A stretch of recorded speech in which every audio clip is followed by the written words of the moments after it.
ಮಾನ್ಯ ಸಿದ್ದರಾಮಯ್ಯ ಸಾಹೇಬರ ಸರ್ಕಾರದಲ್ಲಿ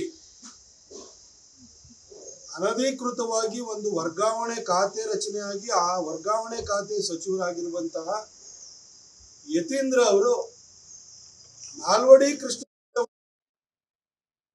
ಸಿದ್ದರಾಮಯ್ಯ ಅಂತ ನನ್ನ ಹೇಳಿಕೆಯನ್ನು ಕೊಟ್ಟಿದ್ರು. ಅದನ್ನು ಮಾಧ್ಯಮಗಳಲ್ಲಿ ನೋಡಿದೆ. ಬೆಳಗ್ಗೆ ಎದ್ದು ಪೇಪರಲ್ಲೂ ಕೂಡ ನಾಲ್ವಡಿಗಿಂತ ನಮ್ಮ ಅಪ್ಪನೇ ದೊಡ್ಡವರು ಅಂತ ಹೇಳ್ಕೊಂಡ್ರ ವರದಿನೂ ಕೂಡ ನೋಡಿದೆ. ಈ ರಾಜಕಾರಣಿಗಳು ಅದು ಯಾರೇ ಇರ್ಬೋದು, ಮಕ್ಕಳಿಗೆ ಆಸ್ತಿಯನ್ನು ಮಾಡಿಕೊಡ್ಬೋದು, ಆದರೆ ತಲೆಯಲ್ಲಿ ಬುದ್ಧಿಯನ್ನು ತುಂಬಿಕೊಡಕ್ಕೆ ಸಾಧ್ಯ ಇಲ್ಲ ಅನ್ನೋದು ಜನ ಅರ್ಥ ಮಾಡಿಕೊಳ್ಳುವಂಥ ಸಂಗತಿ. ಆದರೆ ಯತೀಂದ್ರ ಅವರ ವಿಚಾರಕ್ಕೆ ಬಂದರೆ ಹಾಗೂ ಹೇಳೋಕ್ಕಾಗಲ್ಲ. ಇದು ಯತೀಂದ್ರ ಅವರ ಬಾಯಿಂದ ಬಂದಿರುವಂಥ ಅವರ ಮನದಾಳದ ಮಾತು ಮಾತ್ರ ಅಲ್ಲ, ಅದು ಸಿದ್ದರಾಮಯ್ಯ ಸಾಹೇಬರ ಈ ಹಿಂದಿನ ಅವರ ನಡೆ ಮಾತುಗಳನ್ನೆಲ್ಲ ನೋಡಿದಾಗ ಅದು ಅವರ ತಂದೆಯವರಾದಿರುವಂಥ ಸಿದ್ದರಾಮಯ್ಯನವರ ಅಂತರಾಳದ ಭಾವನೆಯೂ ಕೂಡ ಇದೇ ಆಗಿದೆ.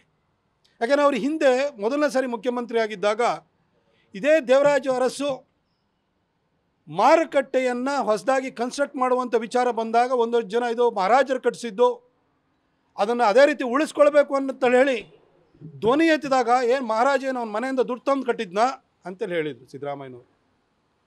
ಅದಾದ ನಂತರ ಮಹಾರಾಜರ ಕುಟುಂಬವನ್ನು ಪದಚ್ಯುತಗೊಳಿಸಿ ಅಧಿಕಾರವನ್ನು ಕಬಳಿಸಿದಂತಹ ಟಿಪ್ಪು ಸುಲ್ತಾನ್ನ ಜಯಂತಿಯನ್ನು ಮಾಡಿದರು.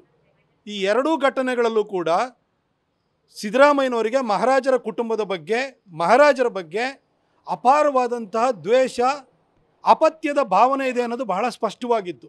ಹಾಗಾಗಿ ಇವತ್ತು ಯತೀಂದ್ರ ಅವರ ಬಾಯಿಂದ ಆ ಮಾತುಗಳು ಬಂದಿದೆ ಅಂತಂದರೆ ಅದು ಅವರ ಮಾತುಗಳು ಮಾತ್ರ ಅಲ್ಲ, ಅವರ ಅಪ್ಪನ ಅಂತರಾಳದ ಎದೆಯಾಳದ ಭಾವನೆಯೂ ಕೂಡ ಅದೇ ಆಗಿದೆ ಅನ್ನೋದು ಬಹಳ ಸ್ಪಷ್ಟವಾಗುತ್ತೆ.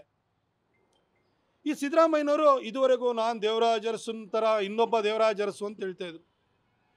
ಬರ್ತಾ ದೇವರಾಜ ಅರಸುಗಿಂತ ತಾನೇ ದೊಡ್ಡವನು ಅಂತ ಹೇಳಕ್ಕೆ ಶುರುವಾದರು. ಅದಾದ ನಂತರ ಈಗ ನಾಡನ್ನು ಬೆಳಗಿದಂತಹ ನಾಲ್ವಡಿ ಕೃಷ್ಣರಾಜ ಒಡೆಯರಿಗಿಂತ ನಮ್ಮ ಅಪ್ಪನೇ ದೊಡ್ಡವರು ಅಂತ ಹೇಳಿ ಯತೀಂದ್ರ ಹೇಳ್ತಾ ಇದ್ದಾರೆ. ದೇವರಾಜ ಅರಸು ಅವ್ರಿಗಿಂತ ದೊಡ್ಡವರಾದರು, ನಾಲ್ವಡಿ ಕೃಷ್ಣರಾಜ ಒಡೆಯರಿಗಿಂತ ದೊಡ್ಡ ಕೊಡುಗೆ ಕೊಟ್ಟಿರೋರಾಗಿದ್ದಾರೆ. ಇನ್ನು ಸ್ವಲ್ಪ ದಿನ ಹಿಂಗೆ ಹೋಯಿತು ಅಂತಂದರೆ, ಎಲ್ಲರೂ 10 ವರ್ಷ ಮುಖ್ಯಮಂತ್ರಿ ಆಗಿ ಏನಾದ್ರು ಕಂಪ್ಲೀಟ್ ಆಯಿತು ಅಂತಂದರೆ ದೇವರಾಜ ಅರಸು ನಾಲ್ವಡಿ ಮಾತ್ರ ಅಲ್ಲ, ನಾಡದೇವತೆ ಚಾಮುಂಡೇಶ್ವರಿಗಿಂತ ತಾನೇ ದೊಡ್ಡವನು ಅಂತ ಹೇಳ್ಕೊಬಿಡ್ತಾರೆ. ಅಮ್ಮ ಸಿದ್ದರಾಮಯ್ಯ ಸಾಹೇಬ್ರೆ, ನಿಮ್ಮ ಮಗ ಈ ರೀತಿ ಹೇಳಿಕೆ ಕೊಡ್ತಾರೆ, ನೀವಾದರೂ ಸ್ವಲ್ಪ ಕರೆದು ಬುದ್ಧಿ ಹೇಳಬಾರ್ದ? ಅಥವಾ ನಿಮ್ಮ ಮಗನ ಕೈಲಿ ನೀವು ಹೇಳಿಸ್ತಾ ಇದ್ದೀರಾ? ನಾನು ಯತೀಂದ್ರ ಅವ್ರನ್ನ ಕೇಳಲಿಕ್ಕೆ ಬಯಸ್ತೀನಿ. ನೀವು ಒಬ್ಬ ಮೆಡಿಕಲ್ ಡಿಗ್ರಿಯನ್ನು ತಗೊಂಡಿರುವಂಥ ವ್ಯಕ್ತಿ, ನಿಮ್ಮ ಅಪ್ಪ ಏನ್ರಿ ಮಾಡಿದ್ದಾರೆ? ಏನು ಮೈಸೂರಿಗೆ ಕೊಡುಗೆ ಕೊಟ್ಟಿದ್ದಾರೆ ಹೇಳಿ? ಅವರ ಮೊದಲನೇ ಟರ್ಮಲ್ಲಿ ಶ್ರೀನಿವಾಸ್ ಪ್ರಸಾದ್ ಸಾಹೇಬರು ಇಲ್ಲಿನ ಉಸ್ತುವಾರಿ ಸಚಿವರಾಗಿದ್ದ ಕಾರಣಕ್ಕೋಸ್ಕರವಾಗಿ ಮೈಸೂರಿಗೆ ಒಂದು ಹೊಸ DC ಕಚೇರಿ ಬಂತು. ಮಹಾರಾಣಿ ಕಾಲೇಜು, ಕಾಮರ್ಸ್ ಕಾಲೇಜಿಗೆ ಒಂದು ಹೊಸ ಬಿಲ್ಡಿಂಗ್ ಬಂತು. ಈ ಹಿಂದೆ ಯಡಿಯೂರಪ್ಪ ಸಾಹೇಬರು ಮೈಸೂರಿಗೆ ಜಯದೇವನ ಕೊಟ್ಟಿದ್ದರು, ರಾಮದಾಸ್ ಅವರು ಪ್ರಯತ್ನವನ್ನು ಮಾಡಿದರು. ಅದಾದ ನಂತರ ಶಂಕರಲಿಂಗೇಗೌಡರು ಕೃಷ್ಣರಾಜ ಸಾಗರಕ್ಕೆ ಹೋಗುವಂತಹ ರಸ್ತೆನಲ್ಲಿರುವಂತಹ ಒಂದು ಜಾಗವನ್ನು ಗುರುತು ಮಾಡಿದ್ರು ಶಂಕರಲಿಂಗೇಗೌಡರು. ಅಲ್ಲಿ ಒಂದು ಬಿಲ್ಡಿಂಗನ್ನು ಕಟ್ಟೋಕ್ಕೆ ನಿಮ್ಮಪ್ಪ 180 ಕೋಟಿ ಕೊಟ್ಟರು. ಅದಾದ ನಂತರ ಅಲ್ಲೇ ಒಂದು ಸೂಪರ್ ಸ್ಪೆಷಾಲಿಟಿ ಹಾಸ್ಪಿಟಲ್ ಅಂತ ಖಾಲಿ ಬಿಲ್ಡಿಂಗ್ ಕಟ್ಟೋದಕ್ಕೆ ಒಂದು 127 ಕೋಟಿ ಕೊಟ್ಟಿದ್ಬಿಟ್ರೆ, ನಿಮ್ಮ ಅಪ್ಪನ ಕೊಡುಗೆ ಮೊದಲನೇ ಟರ್ಮು ಅಥವಾ ಈ ಟರ್ಮಲ್ಲಿ ಮೈಸೂರಿಗೆ ಏನಿದೆ ಹೇಳಿ ಸರ್? ಏನು ಮಾಡಿದ್ದಾರೆ ನಿಮ್ಮಪ್ಪ? ಇವೆಲ್ಲ ಶ್ರೀನಿವಾಸ್ ಪ್ರಸಾದ್ ಅವರು ಇಲ್ಲ ಅಂದರೆ ಇವೂ ಬರ್ತಿರಲಿಲ್ಲ. ಅದ್ರ ಹೊರತಾಗಿ ನಿಮ್ಮಪ್ಪನ ಕೊಡುಗೆ ಏನಿದೆ, ನಾಲ್ವಡಿ ಕೃಷ್ಣರಾಜ ಒಡೆಯರಿಗಿಂತ ದೊಡ್ಡವರು ನಮ್ಮಪ್ಪ ಅಂತ ಹೇಳ್ತಿರಲ್ಲ ಯತೀಂದ್ರ ಅವರೇ. ನೀವು ಒಬ್ಬ MBBS ಗ್ರ್ಯಾಜುಯೇಟ್ ಆಗಿ ಮಹಾರಾಜರು ಕಟ್ಟಿದಂಥ KR ಹಾಸ್ಪಿಟಲ್ಗೆ ನಿಮ್ಮ ಅಪ್ಪನ ಕೈಲಿ ಸುಣ್ಣ ಬಣ್ಣ ಹೊಡ್ಸೋಕ್ಕಾಗಿಲ್ಲ. ಮೈಸೂರು ಮೆಡಿಕಲ್ ಕಾಲೇಜು ಕಟ್ಟಿ 100 ವರ್ಷ ಆಯಿತು, ಅದಕ್ಕೆ ಶತಮಾನೋತ್ಸವ ಆಯಿತು. 100 ರೂಪಾಯಿನೂ ಕೊಡಲಿಲ್ಲ ನಿಮ್ಮ ಅಪ್ಪನ ಕೈಲಿ. 100 ವರ್ಷ ತುಂಬಿದ ಕಾಲದಲ್ಲಿ 100 ರೂಪಾಯಿನೂ ಕೊಡೋಕ್ಕಾಗಿಲ್ಲ ನಿಮ್ಮ ಅಪ್ಪನ ಕೈಯಲ್ಲಿ.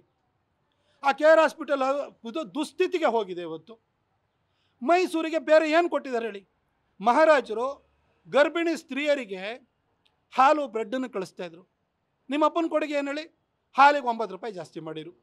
ಮಹಾರಾಜರು ಯಾರು ತೀರ್ಕೊಂಡ್ರೆ ಅವ್ರ ಕ್ಷೇತ್ರದಲ್ಲಿ, ಅವರ ಸಂಸ್ಥಾನದಲ್ಲಿ, ಅವ್ರನ್ನ ಅಂತ್ಯ ಸಂಸ್ಕಾರ ಮಾಡಬೇಕು ಅಂತಂದರೆ, ಅವ್ರನ್ನ ಗೌರವಯುತವಾಗಿ ಅಂತ್ಯ ಸಂಸ್ಕಾರ ಮಾಡಬೇಕು ಅಂತೇಳಿ ಸುಸಜ್ಜಿತವಾದಂಥ ಶವಾಗಾರಗಳನ್ನು ಕಟ್ಟಿದರು. ನಿಮ್ಮ ಅಪ್ಪ ಸತ್ತರೆ ಡೆತ್ ಸರ್ಟಿಫಿಕೇಟ್ ಕೊಡೋದಕ್ಕೂ ಕೂಡ ದುಡ್ಡು ಜಾಸ್ತಿ ಮಾಡಿರು. ಬರ್ತ್ ಸರ್ಟಿಫಿಕೇಟಿಗೂ ದುಡ್ಡು ಜಾಸ್ತಿಯನ್ನು ಮಾಡಿದರು. ಇದೇ ಮೈಸೂರು ವಿಶ್ವವಿದ್ಯಾಲಯವನ್ನು ಕಟ್ಟಿಸಿದಂಥವ್ರು ಮೈಸೂರು ಮಹಾರಾಜರು. ನಿಮ್ಮಪ್ಪ ಓದಿದ್ದಲ್ಲಿ, ಆದರೆ ನಿಮ್ಮಪ್ಪ ಒಂದು ಸ್ಕೂಲ್ ಕಾಲೇಜಾರು ಕಟ್ಟಿಸಿದ್ರೇನ್ರಿ? ನರಸಿಂಹರಾಜ ಕ್ಷೇತ್ರಕ್ಕೆ ಹೋಗಿ ಅಲ್ಲಿನ ಹೆಣ್ಮಕ್ಳು ಇಲ್ಲಿವರೆಗೂ ಬರಬೇಕು, ಮಹಾರಾಣಿ ಕಾಲೇಜ್ವರೆಗೂ ಬರಬೇಕು, ನಡ್ಕೊಂಡು ಬರಬೇಕು. ಆ ಭಾಗಕ್ಕೆ ಒಂದು ಸ್ಕೂಲ್ ಕಾಲೇಜು ಕಟ್ಟೋಕ್ಕೂ ನಿಮ್ಮಪ್ಪನ ಕೈಲಿ ಆಗಲಿಲ್ಲ. ಏನು ಕೊಟ್ಟರು ನಿಮ್ಮಪ್ಪ? ಇದು ಹೊರತಾಗಿ ನಿಮ್ಮಪ್ಪನ ಕೊಡುಗೆ ಏನಿದೆ ಅಂತ ಕೇಳ್ಕೊಂಡು ಹೋದರೆ, ಮಹಾರಾಜರು ಸಿಟಿ ಇನ್ಫ್ರಾಸ್ಟ್ರಕ್ಚರ್ ಟ್ರಸ್ಟ್ ಬೋರ್ಡ್ ಅಥವಾ ಈಗೇನು ಮೂಡ ಅಂತಾರೆ, ಅದು ಮೊದಲನೇ ಅವತಾರ CITB ಮಾಡಿರು. ನಿಮ್ಮಮ್ಮ ನಿಮ್ಮಪ್ಪ ಇಬ್ಬರು ಸೇರಿಬಿಟ್ಟು ಅಲ್ಲಿ 14 ಸೈಟ್ ಹೊಡೆದ್ರು. ಇದೇನಾ ನಿಮ್ಮ ಕೊಡುಗೆ ಮೈಸೂರಿಗೆ? ಅದರ ಆಚೆಗೆ ನಿಮ್ಮದು ಏನು ಕೊಡುಗೆ ಇದೆ ಹೇಳಿ ಸರ್? ಏನೂ ಕೊಡುಗೆ ಇಲ್ಲ. ಆಮೇಲೆ ಇಡೀ ರಾಜ್ಯಾದ್ಯಂತ ಅದು ಮುದ್ರಾಂಕ ಬೆಲೆ ಜಾಸ್ತಿ ಮಾಡಿದ್ದು, ಹಾಗೆ ಪಾಣಿ ಪಟ್ಟೆ ತೊಗೊಳ್ಬೇಕು ಅಂದರೆ ಅದ್ರ ಬೆಲೆ ಜಾಸ್ತಿ ಮಾಡಿದ್ದು, ಕರೆಂಟ್ ಬಿಲ್ಲನ್ನು ಜಾಸ್ತಿ ಮಾಡಿದ್ದು, ಆಶಾ ಕಾರ್ಯಕರ್ತರಿಗೆ 10,000 ರೂಪಾಯಿ ಕೊಡ್ತೀನಿ ಅಂತ ಹೇಳ್ಬಿಟ್ಟು ಟೋಪಿ ಹಾಕಿದ್ದು, ಅಂಗನವಾಡಿ ಆಯಾಗಳಿಗೆ 10,000 ರೂಪಾಯಿ ಕೊಡ್ತೀನಿ ಅಂತಾರೆ, ಅವರಿಗೂ ನಾಮ ಎಳೆದಿದ್ದು, ಈ ಸರ್ಕಾರಿ ಉದ್ಯೋಗಿಗಳಿಗೆ ಓಲ್ಡ್ ಪೆನ್ಷನ್ ಸ್ಕೀಮನ್ನು ತೊಗೊಂಬರ್ತೀನಿ ಅಂತ ಹೇಳಿಬಿಟ್ಟು ಅದನ್ನು ಕೂಡ ಟೋಪಿ ಹಾಕಿದ್ದು. ಇವತ್ತವರೆಗೂ ಕೂಡ ಓಲ್ಡ್ ಪೆನ್ಷನ್ ಸ್ಕೀಮು ಅದ್ರ ಬಗ್ಗೆ ಮಾತೇ ಇಲ್ಲ. ಅದನ್ನು ಕೂಡ ಟೋಪಿ ಹಾಕಿದರು, ಏನೂ ಮಾಡಲಿಲ್ಲ. ಇಡೀ ರಾಜ್ಯಾದ್ಯಂತ ಬಸ್ ಚಾರ್ಜ್ ಜಾಸ್ತಿ, ಅದೇ ರೀತಿಯಲ್ಲಿ ಸ್ಕೂಲು ಕಾಲೇಜುಗಳ ಫೀಸು, ಅದು ಗೌರ್ಮೆಂಟ್ ಕಾಲೇಜುಗಳದ್ದು ಫೀಸು ಅದೊಂದು 20% ಜಾಸ್ತಿ ಮಾಡಿರು. ಇದೇ ನಿಮ್ಮಪ್ಪ ಮಾಡಿರೋಂಥದ್ದು.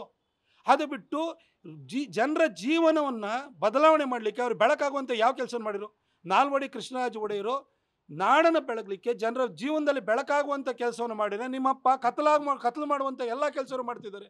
ಇದೊಂಥರ ನಿಮ್ಮಪ್ಪ ನಾಲ್ವಡಿ ಕೃಷ್ಣರಾಜ ಒಡೆಯರಿಗಿಂತ ದೊಡ್ಡ ಮನುಷ್ಯ ಅಂತ ನೀವು ಹೇಳ್ಕೊಳ್ಳೋದು ಹೆಂಗಿದೆ ಅಂತಂದರೆ, ಯಾರೋ ಒಬ್ಬ ಶುದ್ಧ ಕುಡಿಯುವ ನೀರಿನ ಘಟಕ ಅಥವಾ RO ಪ್ಲಾಂಟ್ ಮಾಡಿಬಿಟ್ಟು ಕನ್ನಂಬಾಡಿ ಕಟ್ಟೆಗಿಂತವನಿಗಿಂತ ದೊಡ್ಡವನು ಅಂತ ಹೇಳ್ದಂಗೆ ಆಗುತ್ತೆ.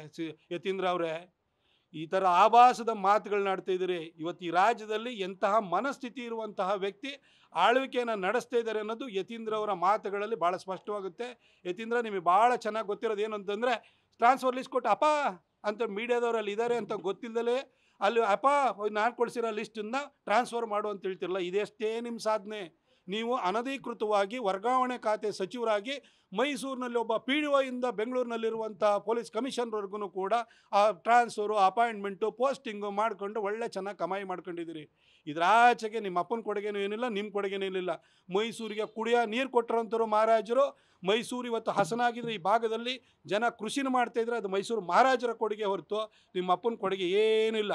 ಪಕ್ಕದಲ್ಲಿ ಮಹದೇವಪ್ಪನವ್ರನ್ನ ಇಟ್ಕೊಂಡ್ಬಿಟ್ಟು DPR ಮಾಡಿದ್ದು ನಾವು ಕಾಸೇ ಕೊಡಲಿಲ್ಲ, ಯೋಜನೆನೂ ಬರಲಿಲ್ಲ, ಏನೂ ಇಲ್ಲ. ಈ ಥರ ಒಬ್ಬರು ಪಕ್ಕದಲ್ಲಿ ಒಂದು ರೀತಿಯಲ್ಲಿ ಹೊಗಳಭಟ್ರನ್ನ ಇಟ್ಕೊಂಡ್ಬಿಟ್ಟು ನಿಮ್ಮಪ್ಪ ಊರು ತುಂಬ ಬೇರೆಯವ್ರ ಬಗ್ಗೆ ಉಡಾಫೆ ಮಾತಾಡಿಕೊಂಡು ಅಡ್ಡಾಡೋದು ಬಿಟ್ಟರೆ ನಿಮ್ಮ ಅಪ್ಪನ ಕೊಡುಗೆ ಏನಿದೆ? ಒಂದಾನೊಂದು ಕಾಲದಲ್ಲಿ ವರುಣ ನಾಲೆನ ಮಾಡಿದರು ಅನ್ನೋದು ಬಿಟ್ಟರೆ, ಈ ಕಳೆದ 7.5 ವರ್ಷ ಅವರ ಮುಖ್ಯಮಂತ್ರಿಯಾಗಿ ಮೈಸೂರಿಗೆ, ಈ ರಾಜ್ಯಕ್ಕೆ ಅವ್ರು ಕೊಟ್ಟಿರೋ ಕೊಡುಗೆ ಏನೂ ಇಲ್ಲ, ಬರೀ ಸಾಲದ ಹೊರೆ ಅಷ್ಟೇ. ಅದನ್ನು ಅರ್ಥ ಮಾಡ್ಕೊಳ್ಳಿ ಸರ್. ಈಗ ಮೈಸೂರಿಗೆ ಮಾತಾಡಿದರೆ ಚರ್ಚೆಗೆ ಬರಲೇಬೇಕಾದ್ರೆ ಚರ್ಚೆಗೆ ಬಂದು ಡೆವಲಪ್ಮೆಂಟ್ ಜಾಗದಲ್ಲಿ ನಾನು ರೆಡಿ ಇದ್ದೀನಿ ಬಿಜೆಪಿ ಸರ್. ವೇದಿಕೆ ಸಿದ್ಧ ಮಾಡಿ ಸರ್. ನಿಮ್ಮ ವೇದಿಕೆಯಲ್ಲಿ ಯಾರ್ಯಾರನ್ನ ಕರ್ಕೊಬರ್ತೀರಿ? ಕಲ್ಲಗಟ್ಟಿಗೆಯಲ್ಲಿ ಆಡೋ ಕರ್ಕೊಬರ್ತೀರಾ, ಅಥವಾ ಅಲ್ಲಿ ಕಲಬುರಗಿನಲ್ಲಿರುವಂತಹ ಮರಿಕರ್ಗೆಯನ್ನು ಕರ್ಕೊಂಬರ್ತೀರಾ? ಇಲ್ಲಿರುವಂಥ ನಿಮ್ಮ ಮಗ ಇದ್ದಾರಲ್ಲ ಯತೀಂದ್ರ ಅವರು, ಅವ್ರನ್ನ ಕರ್ಕೊಂಬರ್ತೀರಾ? ಯಾರ್ಯಾರನ್ನ ಕರ್ಕೊಂಬರ್ತೀರಿ? ಕರ್ಕೊಂಬನ್ನಿ, ನಾವು ಬರ್ತೀವಿ, ಚರ್ಚೆ ಮಾಡೇ ಬಿಡೋಣ. ಸಾಲದ ಹೊರೆನ ಎಷ್ಟು ಜಾಸ್ತಿ ಮಾಡಿದಿರಿ, ಜನರ ಪರಿಸ್ಥಿತಿ ಇವತ್ತು ಹೆಂಗಾಗಿದೆ, ಬೆಲೆ ಏರಿಕೆ ಎಷ್ಟಾಗಿದೆ, ಇದ್ರ ಬಗ್ಗೆ ಎಲ್ಲ ಚರ್ಚೆ ಮಾಡೋಣ ಸರ್. ಖಂಡಿತ ನಾವು ಚರ್ಚೆಗೆ ಸಿದ್ಧವಾಗಿದ್ದೀವಿ. ಆದರೆ ನೀವು ಬರೀ ಇಲ್ಲಿ ಹೇಳಿಕೆ ಕೊಡ್ತೀರಿ, ಹೋಗ್ತೀರಿ, ಅಷ್ಟು ಬಿಟ್ಟರೆ ಹಿಟ್ ಆ್ಯಂಡ್ ರನ್ ಥರ, ಸ್ಪೀಟ್ ಆ್ಯಂಡ್ ರನ್ ಥರ ಮಾಡ್ತೀರಿ. ನಿಮ್ಮೆಲ್ಲ ಸಚಿವರು ಮಾಡೋವಂಥದ್ದು ಇಷ್ಟೇ ಕೆಲಸ.